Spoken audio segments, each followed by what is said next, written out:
आइए जानते हैं आज की प्रमुख अंतर्राष्ट्रीय खबरों को। पहले एक नजर हेडलाइंस पर। टल गया 25% ट्रंप का टैरिफ का खतरा, भारत समेत सभी देशों को एक हफ्ते की मिली राहत। अनिल अंबानी की मुश्किलें बढ़े, लोन फ्रॉड के बाद अब फर्जी बैंक गारंटी मामले में ईडी का एक्शन। अनिल अंबानी को पूछताछ के लिए ईडी ने बुलाया, 17,000 करोड़ के लोन फ्रॉड केस में हुई थी छापेमारी। अनिल अंबानी को पूछताछ के लिए ईडी ने बुलाया, 17,000 करोड़ के लोन फ्रॉड केस में हुई थी छापेमारी। मोबाइल कम्युनिकेशन सेट्स और पहलगाम आतंकियों पर बड़ा खुलासा। जुलाई तक बरसे तो बरसे, अब अगस्त सितंबर में मॉनसून का कैसा रहेगा हाल। गाजा के लोगों तक क्यों नहीं पहुंच पा रहा है खाना। अमेरिका ने तो अपने यार को भी नहीं छोड़ा, ट्रंप ने दी मुस्लिम मुल्क से प्यार की सजा। टैरिफ की चिंताओं के बीच लाल निशान पर खुला शेयर बाजार। और धोखा कभी नहीं दिया, खुदकुशी करने का मन करता था, धनश्री से तलाक पर युजवेंद्र चहल ने तोड़ी चुप्पी। अमेरिकी राष्ट्रपति डोनाल्ड ट्रंप ने भारत पर बुधवार को 25% टैरिफ लगाने का ऐलान किया था, जो 1 अगस्त यानी आज से प्रभावी होने वाला था, लेकिन अब इसे 1 सप्ताह के लिए टाल दिया गया है। अमेरिका की ओर से जारी किए गए एक निर्देश में अब ये टैरिफ 7 दिन बाद भारत समेत बांग्लादेश, ब्राजील और अन्य देशों पर लगाया जाएगा, जो 7 अगस्त 2025 से प्रभावी होगा। बुधवार को डोनाल्ड ट्रंप ने अचानक से भारत समेत कई देशों पर टैरिफ का ऐलान करते हुए दुनिया में फिर से हलचल मचा दी थी। भारत पर 25% टैरिफ का ऐलान करते हुए ट्रंप ने कहा था कि व्यापार बाधा को दूर करने के लिए ये टैरिफ लगाया जा रहा है। इसके अलावा जुर्माने का भी ऐलान किया गया था, जो रूस से तेल और डिफेंस प्रोडक्ट खरीदने के कारण है। हालांकि अभी अमेरिका ने नए आदेश के तहत सभी देशों पर लगने वाले टैरिफ को 1 सप्ताह के लिए टाल दिया, यानी अब टैरिफ लगने की नई डेडलाइन 7 अगस्त हो चुकी है।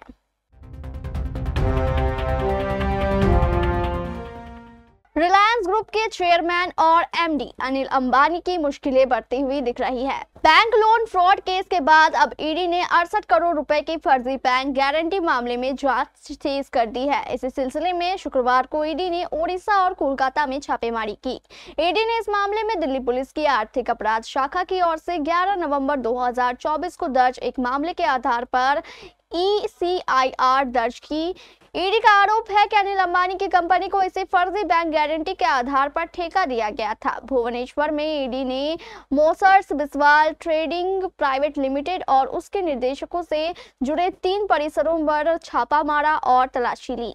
वहीं कोलकाता में इसी फर्म के एक सहयोगी के परिसर में ईडी ने छापेमारी की। मोसर्स बिस्वाल ट्रेडिंग प्राइवेट लिमिटेड, इसके निदेशक और सहयोगी 8% कमीशन पर फर्जी बैंक गारंटी जारी करने में संलिप्त पाए गए। ईडी ने आरोप लगाया कि अनिल अंबानी की कंपनी ने फर्म को कमीशन देने के लिए फर्जी बिल भी तैयार की थी। कई अघोषित बैंक खातों का पता चला है। इन बैंक खातों में करोड़ों रुपए के संदिग्ध लेन देन पाए गए।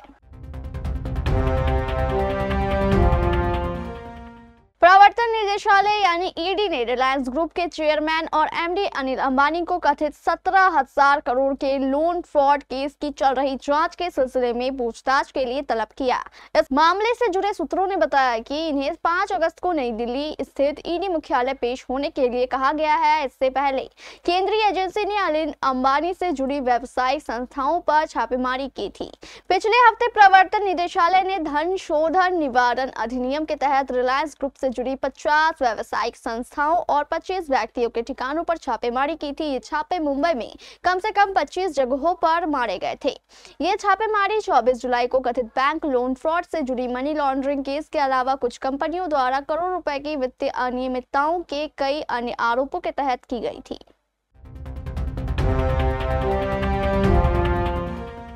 पहलगाम आतंकी हमले के गुनहगारों को लेकर बड़ा खुलासा हुआ है। ऑपरेशन महादेव में मारे गए पहलगाम आतंकियों के पास से मिली चीजों में पाकिस्तान बेनकाब हुआ है। आतंकियों के पाकिस्तानी लिंक्स का खुलासा हो गया।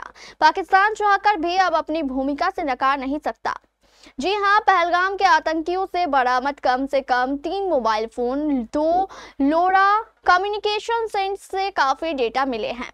इसमें 2 पाकिस्तानी NADRA यानी national database and registration authority cards की तस्वीरें भी शामिल हैं। सुरक्षा एजेंसियों के सूत्रों ने जानकारी दी है कि एक मीडिया रिपोर्ट के मुताबिक आतंकियों के पास से मिले इन मोबाइल फोन को फिलहाल नेशनल टेक्निकल रिसर्च ऑर्गेनाइजेशन यानी NTRO द्वारा डेटा की जांच के लिए रखा गया है। NTRO लोरा कम्युनिकेशन सेट्स की भी जांच की जा रही है ताकि पाकिस्तान के किसी निशान का पता लगाया जा सके। देश में मानसून का एक हिस्सा बीत चुका है। अब मानसून को लेकर भारतीय मौसम विभाग ने नई भविष्यवाणी की है। IMD का कहना है कि बिहार, केरल और पूर्वोत्तर भारत जैसे कुछ क्षेत्र अपवादों को छोड़कर मानसून सीजन के दूसरे भाग में देश भर में सामान्य से अधिक बारिश होने की संभावना है। मौसम विभाग के अनुसार अगस्त में बारिश सामान्य रहने की उम्मीद है, जबकि सितंबर में सामान्य से अधिक बारिश होने की संभावना। इससे कुछ बारिश दीर्घावधि औसत से 6% अधिक हो जाएगी। जून जुलाई में मानसून सामान्य से 6.5% अधिक रहा।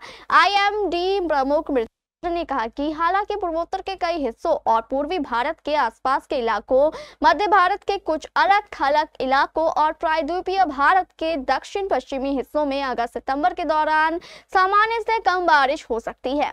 अपने पूर्वानुमान की सटीकता में 10 गुना वृद्धि करते हुए भारतीय मौसम विभाग ने गुरुवार को ब्लॉकवार वर्षा निगरानी योजना शुरू की।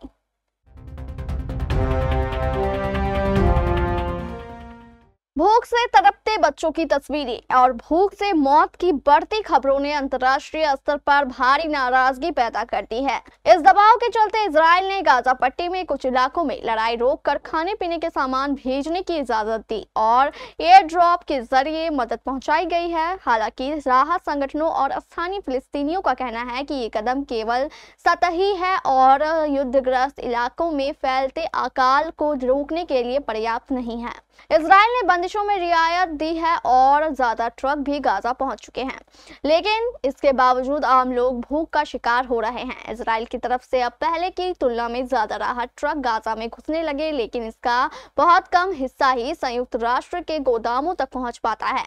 रास्ते में ही भूख से बेहाल लोगों और हथियारों से लैस गिरोह ट्रकों को घेर लेते हैं और सामान लूट लेते हैं।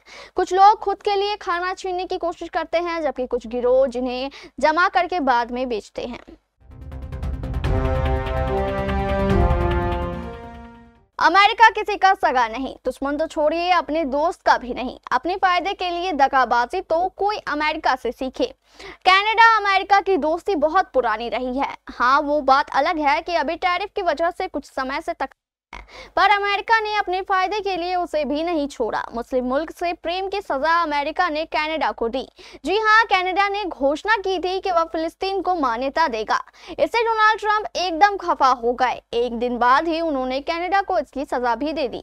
अमेरिका ने कनाडा पर टैरिफ 25% से बढ़ाकर 35% कर दिया। कनाडा और अमेरिका की दोस्ती ने टैरिफ में दरार का काम किया है। टैरिफ की वजह से दोनों देश अब आमने सामने हैं। डोनाल्ड ट्रंप के लेटेस्ट फैसले ने महीनों से चल रहे टैरिफ विवाद को और बढ़ा दिया है। अमेरिकी राष्ट्रपति डोनाल्ड ट्रंप ने शुक्रवार को टैरिफ को लेकर एग्जीक्यूटिव ऑर्डर पर साइन किया। इसमें उन्होंने कनाडा पर 35% टैरिफ का ऐलान किया है। इससे पहले कनाडा के सामानों पर 25% टैरिफ था। इतना ही नहीं, व्हाइट हाउस के अनुसार नए टैरिफ को बाईपास करने के लिए अन्य देशों के माध्यम से भेजे गए सामानों पर 40% का ट्रांसशिपमेंट शुल्क लगेगा। अमेरिकी राष्ट्रपति डोनाल्ड ट्रंप की ओर से भारत पर लगाए टैरिफ की चिंताओं की वजह से घरेलू बाजार में गिरावट जारी है। अमेरिका की ओर से टैरिफ लागू होने की तारीख को एक हफ्ते बढ़ाने के बाद शुक्रवार को शेयर बाजार लाल निशान पर खुला। शुरुआती कारोबार में सेंसेक्स 111.17 अंक गिरकर 81,074.41 पर आ गया है, जबकि निफ्टी 33.45 अंक गिरकर 24,734.90 पर पहुंचा। ऐसे ही अमेरिकी डॉलर के मुकाबले रुपया 12 पैसे बढ़कर 87.53 पर खुला। टैरिफ संबंधी चिंताओं और विदेशी फंडों की निरंतर निकासी के बीच शुक्रवार को शुरुआती कारोबार में शेयर बाजार में बेंचमार्क सूचकांक सेंसेक्स और निफ्टी में गिरावट देखी। इस साल हाउसफुल 5 जैसी कॉमेडी फिल्म देखने के बाद बड़ी हिम्मत करके सन ऑफ सरदार 2 देखने गया था। अजय देवगन की फिल्म सन ऑफ सरदार 2012 में रिलीज हुई थी। अब 13 साल बाद अजय इसका सीक्वल लेकर आए हैं, जिसका पिछली फिल्म से कोई लेना देना नहीं है। इस साल हाउसफुल 5 जैसी कॉमेडी फिल्म देखने के बाद बड़ी हिम्मत करके सन ऑफ सरदार देख